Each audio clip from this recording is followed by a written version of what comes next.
Hello, you're listening to Hugo Talks. Okay, I've got an unusual video for you today. But before I get into it, the last video I did, the big reveal, it got a reaction, let's say. The vast majority seem to agree. I'll be doing a video featuring your comments on that one very shortly. And you know, look, when I say it's part of the plan, I'm saying they are playing to a script. It doesn't mean that this or that is unavoidable. You just don't allow yourself to get dragged along with it, because so much is about getting the people to respond, to react. Anyway, I'll talk about that in the comments video. Now, in this video, I want to go back to the Queen's funeral and this email someone sent me the other day. It's a strange one. Now, you know I've been saying they are following a script. It's not necessarily a fixed script. I'm sure it's variable as it goes along to fit the situation as it plays out, but there seems to be some form of desired outcome, and much of it seems to be following some form of biblical perspective, I believe. Some say it's happening naturally, some say it's deliberate, it's forced in some way, and this is coming from the control freaks who are Luciferians from the dark side, in my opinion. And with that in mind, it's a well-known biblical theme that Satan is the counterfeiter, okay? There's a saying that God creates and Satan counterfeits. The concept here being that in many stories, Satan fools people by creating counterfeit versions of what God naturally created originally. Satan is the counterfeit God. He attempts to imitate everything God or Jesus created or did. Now, Queen Elizabeth II, she died on September the 8th.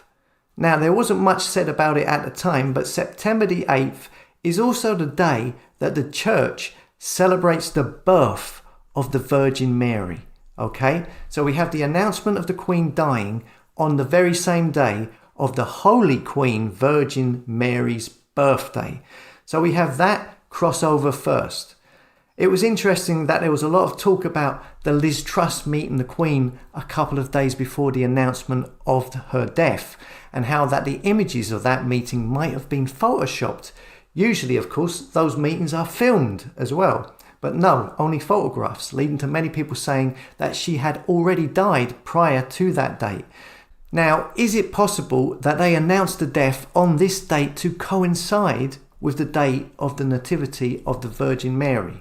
You remember the video I did about all the people queuing to pay respects to the Queen in her resting place, and how it was like false idol worship as they were bowing their heads.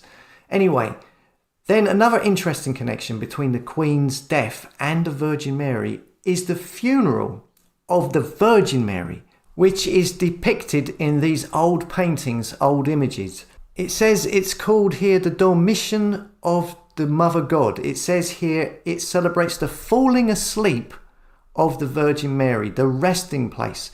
And as you can see, all of these old paintings that go back hundreds and hundreds of years, you can see the Virgin Mary dead, Jesus above her, people around her.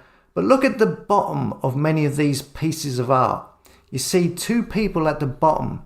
One person is trying to reach out and touch the coffin, and then on the other side there is an angel that comes along to physically stop him from touching the Virgin Mary's coffin by cutting his hands off. Now, this is apparently about a non-believing Jew who didn't believe the Virgin Mary was dead and wanted to check to see if she was still alive. Another story states that he wanted to check to see if she was still a virgin. But anyhow, in these old artworks, he is stopped by an angel that cuts both of his hands off. Now, can you see how these images tie in with the reports of the man who attempted to try and touch the Queen's coffin? He was arrested, you remember, he was thrown to the ground and rushed off. Here we see, man arrested for touching coffin. And nearly every report, if you go looking into these reports of this story, and you'll see that all of them emphasize that he went to touch the coffin with both of his hands. They always state this, which again, it coincides with the Virgin Mary guy in the paintings who went to touch the coffin with both of his hands. Both of his hands then getting cut off by the angel. Here we see the same reason given as well from these old paintings, but now in today in the newspapers. Man who appeared to grab flag draped over Queen's coffin did not believe she was dead. Court hears. He expressed the idea that the Queen is not dead and that he approached the coffin because he wanted to check for himself. It says here, same reason, okay? But the only difference is that this was a Muslim guy and not a Jew. So they kind of flipped that around. So you have the Queen who died on the very same day as the birth, the nativity of the Virgin Mary. And then at the funeral or resting place, a man attempts to touch the coffin of the Queen with both hands and is aggressively stopped. Just as in the old paintings of the Virgin Mary's funeral, where a man goes to touch the coffin to check if she's really dead or not, but is aggressively stopped by an angel who cuts both his hands off. It's just two strange links, and they were kind of bugging me. Is this a coinkydink? Maybe it is. Or is it staged? Very few people, if anyone, I believe, would actually notice this. So it makes you wonder, if it is staged, is it being done for their own benefit? Are they just trying to replicate what happened to the Virgin Mary, draw connections between the two?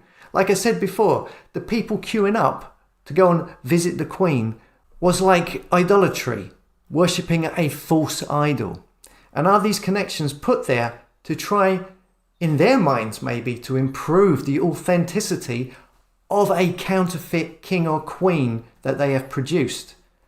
So, as stated in the Bible, it is stated that Jesus is the King of Kings, the one and only true King. Satan is the enemy, and Satan counterfeits everything God, Jesus, creates. So the Queen and now the King, the royal family, who are steeped in Freemasonry, are these not the counterfeit kings and queens that people are being, as we can see in the queues, people are being drawn to falsely worship?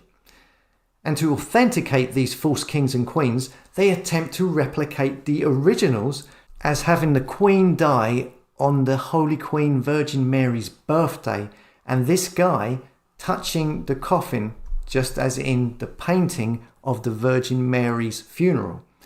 And this being put out then through the fake stream media, which, as I've said before, seems to be there not to report on the news, but to create and manufacture the public's consciousness, to construct their mindset and control how they view the world around them. Another thing is also the phrase Queen of Heaven. You will see this image very much associated with the phrase Queen of Heaven. Now, the Virgin Mary is sometimes called the Queen of Heaven. It's a controversial opinion as there is no scriptural basis for this in the Bible. On the other flip side of this, the Queen of Heaven is mentioned in the Bible, but it's usually associated with the name for Gaia, Mother Earth, or many sky goddesses, Isis, Ishtar. The Queen of Heaven is a Babylonian goddess, wife of the false god Baal, also known as Moloch or Baal Moloch, a Canaanite god associated with sacrificing children. And the Queen of Heaven was the wife of this false god that angered the real God because the people worshipped them as false idols. So you have two concepts of the Queen of Heaven, both the complete opposite of each other. It seems to me that the scripture represents the Babylonian Queen of Heaven married to Moloch. That's the one that makes more sense. So is that the one that these people are worshipping? And then, of course, you have the whole virgin thing going on. I mean, Queen Elizabeth I was known as the Virgin Queen. Apparently, Queen Elizabeth II was a virgin when she got married. Princess Diana was a virgin when she married Charles. I mean, they even did a medical check to make sure she was, I believe. They went to those lengths, apparently. I was watching one of Israel Dai Govira's videos yesterday, and he was talking about Princess Diana and artificial insemination. And apparently, if you are a virgin and you are artificially inseminated and then have a baby, you are still technically a virgin afterwards. Therefore, that would be a virgin birth. Although it wouldn't be an immaculate conception, it would be an attempt at imitating that, creating a counterfeit virgin birth. Okay? I mean, that's getting a little bit out there. I know I'm going too far down the rabbit hole, I suppose. But, you know, this is just some of the thoughts going around in my head, and I'm sharing them with you. I hope you can make sense out of it. It's just someone sent me this email and it got me thinking, and this is the result of it. Let us know what you think in the comments. Thanks for listening.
Initiate confession sequence.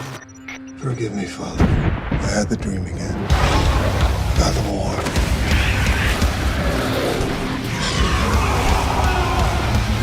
I have questions, doubts. The devil comes in many shapes, many shapes, many shapes.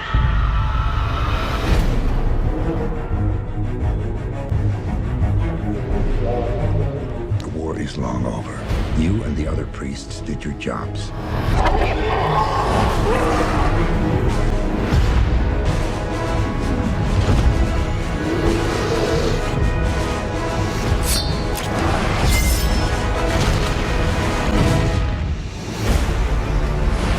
The citizens have complete faith in the church's ability to keep them safe. Whatever you hear, don't scream. What good is that faith when it's a lie? There was a vamp attack. Your brother, he's hurt bad. Where's Lucy? They took her. There is no vampire menace. Fine, Lucy. Bring her home. And you promised me something, brother. Kill them all. If you take any action to leave the cities, you will be stripped from the order. I have no choice.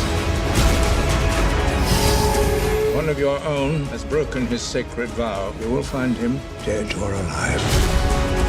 They bred a new army. He'll come after me. He'll come after you. That's something I'm absolutely counting on. It's a trap.